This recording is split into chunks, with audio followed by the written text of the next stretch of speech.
Bismillahirrahmanirrahim.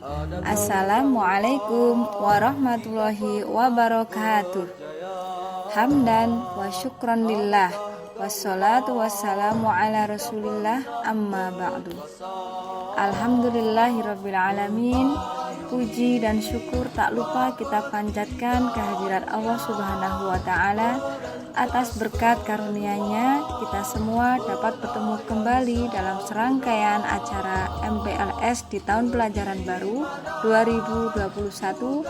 2021-2022. Sholawat beriring salam semoga tercurahkan kepada Nabi Muhammad SAW, dan mudah-mudahan kita semua termasuk ke dalam golongan umat beliau yang kelak dikumpulkan Allah ke dalam surganya dan mendapatkan syafaat dari Nabi Muhammad SAW.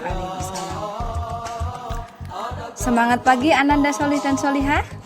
Ya, Ustazah doakan semoga Ananda beserta keluarga senantiasa dalam keadaan sehat walafiat dan senantiasa dalam lindungan Allah Subhanahu wa ta'ala.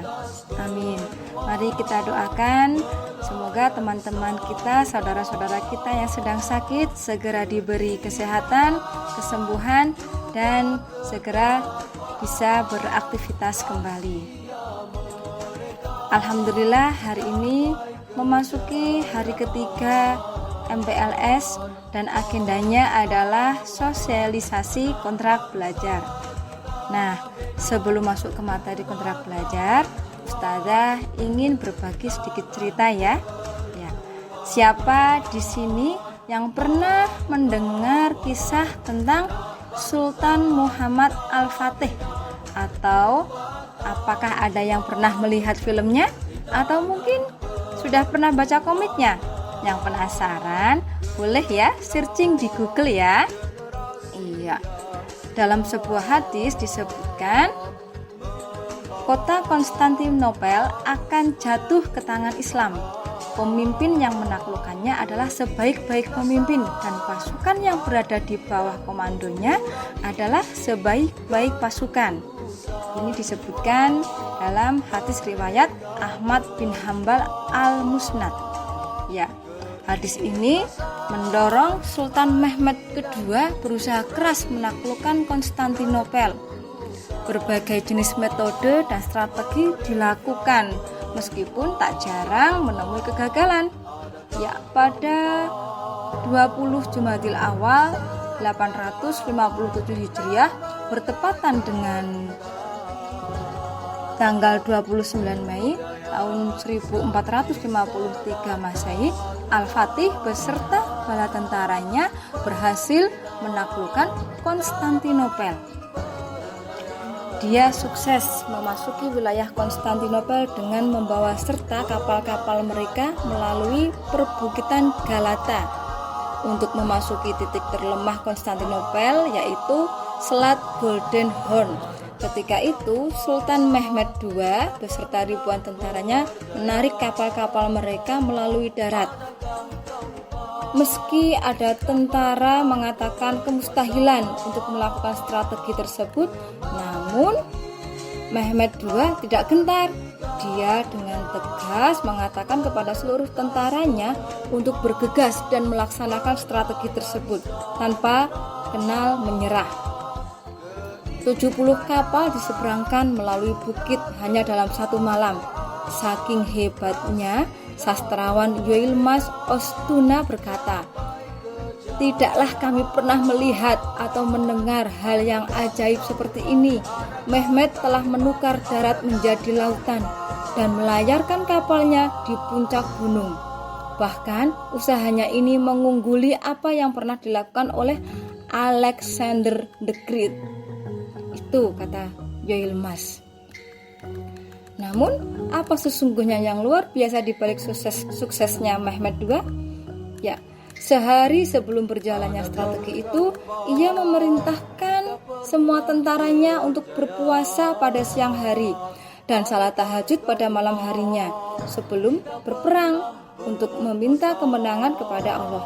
Alhasil, Mehmed kedua berhasil membawa kemenangan dengan menaklukkan Konstantinopel dan memimpinnya menjadi lebih baik dari sebelumnya. Ia melindungi seluruh rakyat di sana, baik muslim maupun yang non-muslim. Nah, setelah kemenangan itu, Mehmed kedua kemudian diberi gelar Sultan Muhammad Al-Fatih, sang penakluk Konstantinopel. Dan beliau inilah yang berhasil mewujudkan janji Rasulullah. Mehmed II memang terkenal sebagai sultan yang saleh. Semasa hidupnya, dia tidak pernah meninggalkan sholat fardu, tidak pernah meninggalkan sholat sunnah, dan tidak pernah meninggalkan sholat tahajud dan berpuasa. Sejak ia berusia 8 tahun, ia telah menghafal Al-Quran dan menguasai 7 bahasa berbeda, yaitu bahasa Arab, bahasa Latin, bahasa Yunani, Serbia, Turki, Parsi, dan bahasa Ibrani. Ananda Soli Solihah, Sultan Muhammad Al-Fatih merupakan salah satu pahlawan besar umat Islam selain Salahuddin Al-Ayyubi.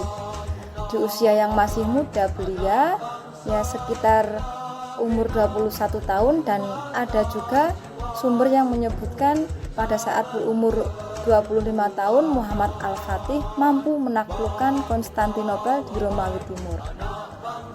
Ya, itu tadi kisah tentang kejayaan atau kesuksesan Muhammad Al-Fatih yang senantiasa melibatkan Allah dalam sesuatu aktivitas yang beliau lakukan.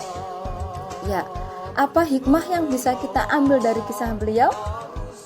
Yaitu untuk meraih sebuah kesuksesan atau keberhasilan, kejayaan, pastikan untuk selalu melibatkan Allah dalam setiap urusan. Nah, di sini ada 3 kunci sukses dunia akhirat, yaitu ikhtiar, doa, dan tawakal. Ya, contohnya jika Ananda punya cita-cita ingin menjadi hafiz Quran, misalkan ya, apakah hanya cukup dengan doa saja? Semestinya tidak hanya dengan doa ya, harus dibarengi dengan usaha agar cita-cita bisa tercapai. Dan tentunya untuk mencapai cita-cita itu butuh proses, butuh perjuangan. Kalau misalkan Ananda ingin menjadi hafiz Quran, berarti perjuangannya apa atau usahanya apa? Ya, belajar dari awal membaca Al-Quran, belajar tahsin dari makhrajul hurufnya dulu, terus panjang pendeknya atau terus tajwidnya, begitu ya. Lebih serius belajarnya. Nanti kalau sudah selesai belajar membaca Al-Quran, baru kita tingkatkan untuk menghafalkan Al-Quran. Dan tak lupa, jangan lupa diniatkan untuk mendapatkan ridha Allah. Ketika kita mempunyai cita-cita hafal Al-Quran, insya Allah nanti ketika di akhirat nanti Ananda semuanya bisa memakaikan mahkota kepada orang tua. Di dalam Al-Quran Allah menyebutkan dalam surat Ar-Ra'd ayat 11 yang berbunyi,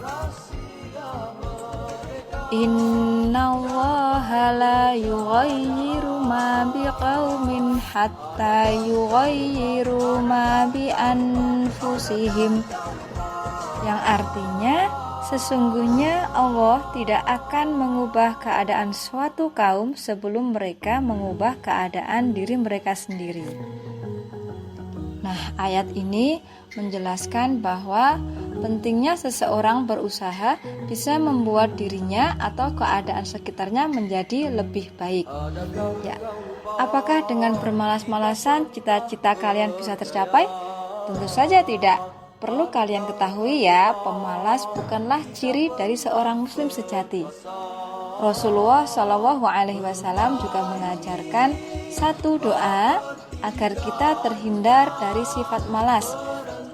Doa ini sudah terbiasa kita baca ya ketika kita doa pagi ataupun ketika kita membaca Al-Ma'surat yang bunyinya Allahumma inni bika minal hammi wal hazan wa a'udzu bika minal ajzi wal kasal wa a'udzu bika minal jubni wal bukhl wa a'udzu bika min ghalabatid daini wa qahrir rijal.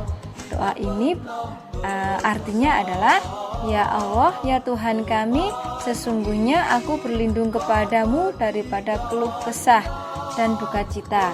Aku berlindung kepadamu dari lemah kemauan dan malas.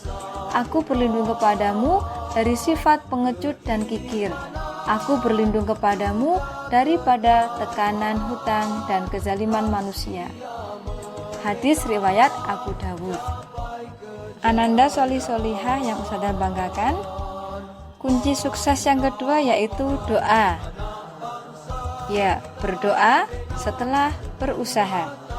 Jika kita hanya berdoa tapi tidak ada usaha atau ikhtiar, berarti kita tidak serius atau tidak sungguh-sungguh untuk meraih kesuksesan. Usaha tanpa doa itu sombong, doa tanpa usaha itu sia-sia. Dan kunci sukses yang terakhir adalah tawakal. Setelah kita berusaha dengan maksimal, doa dengan bersungguh-sungguh, dan terakhir adalah tawakal atau berserah diri kepada Allah. Karena tidak berarti setelah berdoa dan berusaha otomatis langsung terwujud keinginannya ya. Jadi nanti yang akan mewujudkan adalah Allah. Ingat ya, Allah mempunyai 3 cara untuk mengabulkan doa-doa hambanya. Yakni yang pertama, terkadang Allah mengabulkan segera doa hambanya sesuai dengan harapan dan permohonan mereka. Yang kedua, ada kalanya Allah menunda pengabulan doa hambanya sesuai dengan harapan dan permohonan mereka. Dan yang ketiga, terkadang juga Allah mengabulkan doa hambanya dengan bentuk yang berbeda dari harapan dan permohonan mereka. Dan Allah Maha tahu apa yang terbaik bagi hambanya. Allah memberi yang kita butuhkan, bukan apa yang kita inginkan. Ya. Kiranya cukup sekian dari Ustazah. Mohon maaf apabila banyak kekeliruan. Ustazah berharap Ananda semuanya semakin bersemangat untuk belajar, untuk meraih apa yang dicita-citakan. Tetap berprestasi meski di masa pandemi, tetap bersemangat belajar meski belum bisa tatap muka. Manfaatkan media belajar yang ada dan bijaklah dalam menggunakan gadget. Boleh sesekali mencari hiburan tapi jangan sampai kebablasan ya. Semakin bertambah ilmu, semakin bertambah pula keimanan kepada Allah. Tetap soleh dan berprestasi. Billahi fisabilil haq, fastabiqul khairat. Wassalamualaikum warahmatullahi wabarakatuh. Keimanan juga ketakwaan, rahasia mereka capai kejayaan. Adakah kau mau? Adakah